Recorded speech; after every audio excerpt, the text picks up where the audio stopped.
So first up is the Kender. Native to the world of Krynn, Kender are diminutive humanoids that look like humans with pointed ears and diverse appearances. Kender have supernatural curiosity that drives them to adventures, big and small. This curiosity is said to be connected to the whimsical magic of the Feywild, and some believe that the Kender have a high affinity for it. Due to the curiosity, many Kender have found themselves falling through gates and portals to other planes and worlds. I really like the lore of this race, and honestly, they remind me a bit of halflings, at least based on their abilities a bit. But let's get into these abilities a bit more specifically here. So starting off with the basics, it has the similar Tasha's put the ability scores anywhere you want, which I kind of like. It's good to have that variety available. They are small creatures, but their speed is still 30 feet, which is great to see. I saw that Wizards had made that adjustment in Monsters of the Multiverse, and it's good to see that it continues here, as in a game that's so designed around distances of 30 feet, it can be pretty unfun to have just the hard limit of 25 feet to your speed just from the start of the game. They also get Brave, similarly to Halfling, which is the main point of comparison I had, being advantage on saving throws you make to avoid or end the frightened condition on yourself. Kender Ace, however, is a really unique ability that I like a lot. It reminds me a lot of the Conjuration Wizard's base ability, which could just be on my mind because we have one in my current game. Starting at 3rd level, you possess a magical ability to pull an item out of a bag or another container. As a bonus action, you can reach into that container and roll on the Kender Aces table to determine what item you pull out.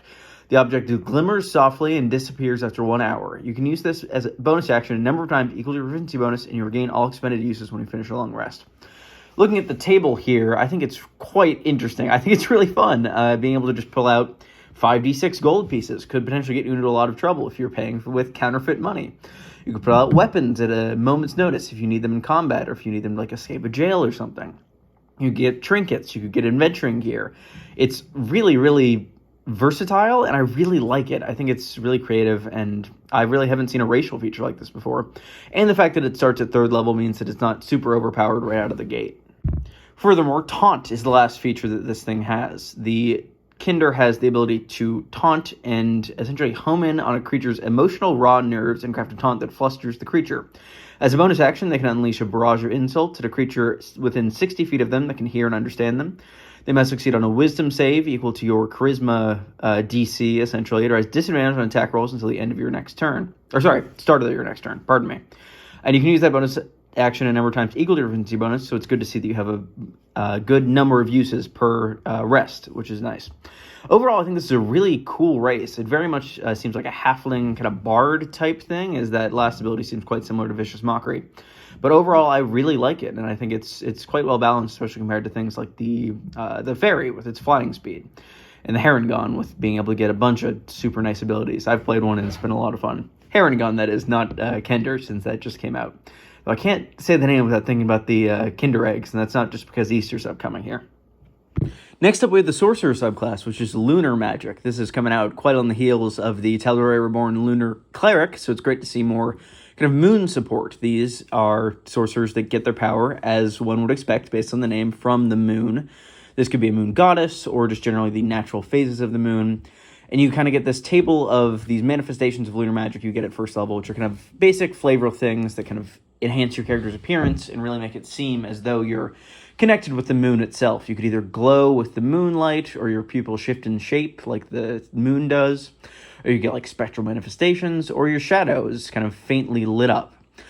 You get 2 abilities at 1st level, both of which are pretty good. Moonfire gives you Sacred Flame as a cantrip, which is nice because sorcerers can always use more cantrips. You can also essentially twin it for free, targeting 2 creatures within range that are within 5 feet of each other. And it's really nice to just have that damage option and potentially be able to double the damage output of a cantrip this early on, especially at the 1st level. Though the meatiest feature at 1st level is Lunar Embodiment, which is the kind of spell expansion feature that we've seen on sorcerers since Tasha's, which I really enjoyed in Tasha's. I think that it's important to give sorcerers access to more spells, expanded spell lists, that sort of thing. And the way this class does it is really creative, and I really love it. Particularly, it's not as many spells as you got from the classes in Tasha's. However, you're able to choose from different lists at the end of each long rest. Essentially, you get to pick either a full moon list, a new moon list, or a crescent moon list, and base whatever your kind of casting capability for the day on that. I think it's really creative, and I think it's great to just be able to have that versatility where the other sorcerers really don't. Sorcerer is not a versatile class typically, and it's really nice to expand into realms that are kind of not really touched by other archetypes of the class in this case. Overall, I think that the full moon spells are far and away the most appealing here. Fairy Fire is fantastic. Death Ward is also fantastic. It's also probably an error because it's listed for 5th level, whereas all of the other 5th level spells are 3rd level spells instead of 4th level like Death Ward. So I'm going to guess that's probably Feign Death or something that they just meant to type in and did it incorrectly. I still think having freedom of movement and mass cure wounds on a sorcerer is really, really impactful, and I think it'd make for a great character. At 6th level, you get 2 features. You get Lunar Boons, which is the first one. You essentially get bonuses on certain types of spells, depending on the phase of the moon that you're currently in. Full Moon gets Abjuration and Conjuration spells. New Moon gets Evocation and Necromancy spells. And Crescent Moon gets Divination and Transmutation spells. Whenever you use meta magic on a spell from the Lunar Spells table or a spell of the School of Magic associated with the lunar phase you are in, you can reduce the sorcery points spent by 1 to a minimum of 0. Using free meta magic options is nuts. This is far and away the most overpowered aspect of the subclass, and I think this should be nerfed a fair bit. Personally, I think it should be minimum of 1 instead of minimum of 0, as just having free meta magic is completely nuts. Even if it's the number of times equal to proficiency bonus, that is limited, but it's also not very limited. You start out at 3 when you pick this up at 6th level, and eventually get up to 6. I think it's just incredibly powerful for these spells that will be affected, especially being able to just twin spells for free is quite a lot. The other feature is Waxing and Waning. You essentially gain the ability to, as a bonus action for a sorcery point, change your lunar phase for a different one. I really like this. It's another use for sorcery points, which is always fun. It allows you that extra layer of versatility that this class already has. Instead of being able to switch at long rests, you can instead do it at bonus actions, which is fantastic. At 14th level, you get Lunar Empowerment. You essentially get to get a benefit dependent on what phase you're in.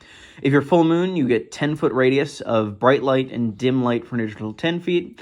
Additionally, creatures of your choice, including yourself, have advantage on saving throws while within the bright light you're shed, which is also quite powerful. However, this is a higher level and it's a pretty small radius. Maybe I'd decrease that to 5 feet, as that's a really large radius that really puts any paladin to shame. New Moon gives you advantage on any stealth checks. In addition, you are at disadvantage, attack rolls against you are at disadvantage while you're in dim light or darkness. Overall, that's powerful, but I think definitely less powerful than Full Moon, which needs to be kind of taken into account. I think these should be kind of on the same power level, and I think that Crescent Moon is also not quite as powerful, giving you an advantage, resistance to necrotic and radiant damage, which is something you can essentially just get from a race in other cases. I think that overall, either Full Moon needs to be brought down, or New Moon and Crescent Moon need to be brought up to be in line with it, because I think it is a tad bit over-centralizing as it currently is. Finally, the Lunar Phenomenon gives you a big AoE effect based on your current state of the moon. Full Moon essentially gives you a con save or blinding anyone of your choice within a 30-foot radius, additionally healing one person in that radius of your choice.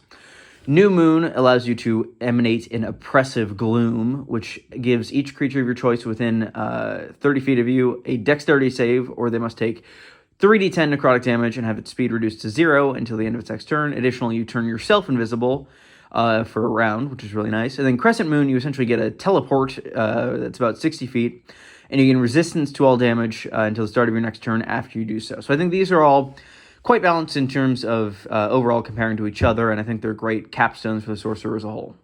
Going to the backgrounds is probably the part of it I don't really focus on the most. The Knight of Solomnia, I think that's how you pronounce it, is essentially a warrior trained by this certain order of knights. You get athletics and survival proficiencies, you get a musical instrument proficiency, you get a language, and you get some gold. You also get a feature called Squire of Similia, which just gives you a free feat for free. I'm not sure how I feel about this. And the other background also gives you a feat, and I don't really like that in my backgrounds. I think that can be a bit too powerful. Overall, if they were to go back and give that to all of the other backgrounds in the PHB, maybe I'd be okay with it, but I am not really that happy with it as it currently stands. Also, the Mage of High Sorcery gives you Arcana and proficiency in History. You also get 2 languages and equipment and gold as normal, as well as a feat, as I had previously talked about. It's quite a bit there. Though I do really like the table of features, like the kind of bonds, flaws, trinkets. It's really nice to have those options and kind of flesh out the personality, especially for newer players who might not necessarily be as familiar with going through this and doing this in-game, which I know that really helped me when I was first starting out. Getting into the last part of this Unearthed Arcana are the feats. These are quite interesting. They actually have prerequisites, both in level in terms of like prerequisite feats, which is quite different than what we've had so far in 5e. So I'm going to go through and first start out with the feats that are kind of the baseline, and then go off of the feats that you can get for having these as prerequisites.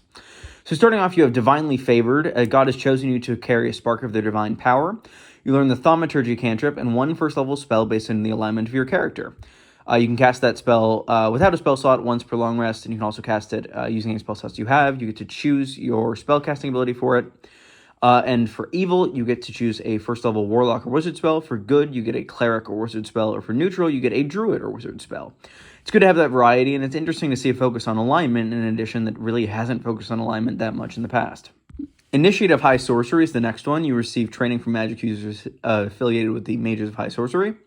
You essentially choose one of the 3 moons of Krynn, which is really cool, each of which has a distinct flavor of magic to it. You get the same, you can cast a first level spell without a spell slot, and you can cast it using your spell slots, and you can also choose your modifier again for this. But these moons each have different spells, particularly Nutuari has Chill Touch, Mage Hand, and Vicious Mockery. You also get to choose a wizard spell from Evocation or Necromancy schools. Lunatari gets Guidance, Message, or Prestidigitation, and also gets a Divination or Transmutation wizard spell. And Solinari gets Produce Flame, Resistance, or Spare the Dying.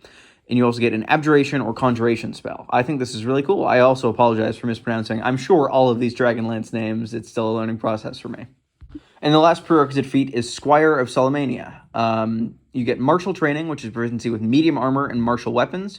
You get Defensive Rider, which gives you advantage on saving throws to avoid falling off a mount. And you also get an ability called Encouraging Rally, which when another creature you can see within 30 feet of you makes a saving throw, you can use your reaction to inspire them. If the target can see you and understand you, it gains advantage on the saving throw. Once you use this reaction, you can't use it again until you finish a long rest. I think this is a great little flavor thing, and I think it'd be a good way to get a caster kind of the proficiency with armor that they might want. Getting into the feats that require the previous ones as prerequisites, Adept to the Black Robes is quite interesting. You get a second level spell from the Evocation or Necromancy schools, same spellcasting rules apply. And you also get the ability to channel your life into your magic, essentially rolling hit dice and adding that to the damage the creature takes from it. I think that's really cool, and it's good to have other ways to expend hit dice, as hit dice have been kind of less influential in this edition, particularly with the kind of reduced importance of short rests. Adept of the Red Robes is similar, though it has no alignment requirement. You get Insightful Magic, getting another second level spell of either Divination or Transmutation schools. And you also get an ability called Magical Balance.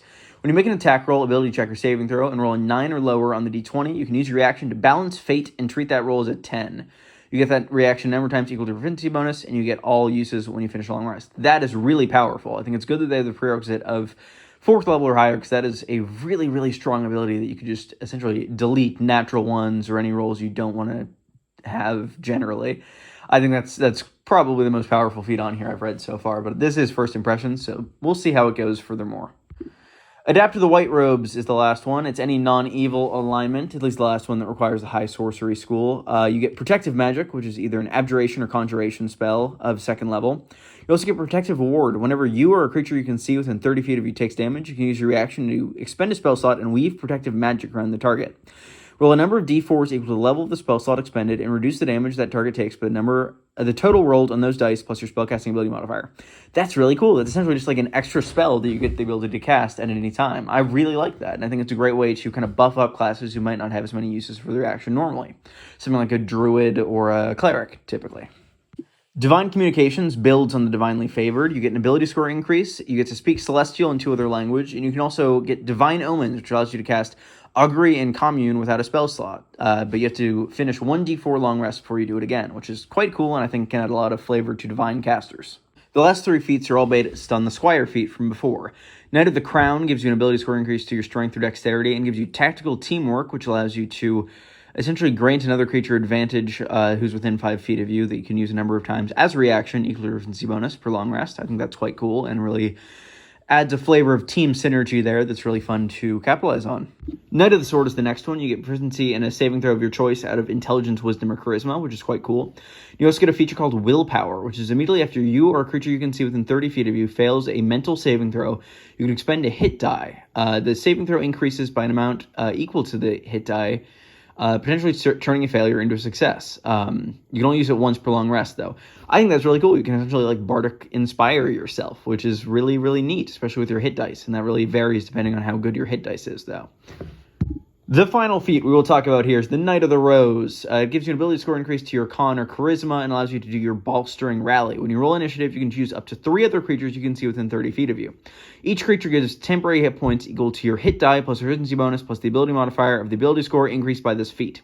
I think this is really cool. It allows you to kind of be the team leader, giving everybody new hit points at the start of every fight. Though you can only do this in number of times equal to your efficiency bonus. Overall, this Unearthed Arcana was packed. Wow, this was quite a lot of stuff. Heroes of Krynn, honestly, probably my favorite Unearthed Arcana to come out in quite a while. It's a lot of fun stuff to kind of theory craft with, and I'm excited to learn more about whatever Dragonlance stuff they're cooking up. So yeah, if you enjoyed this, please be sure to leave a like and subscribe to the channel if you're interested in seeing more. I look forward to making more videos like this in the future, and I'll talk to you guys all again soon. See ya.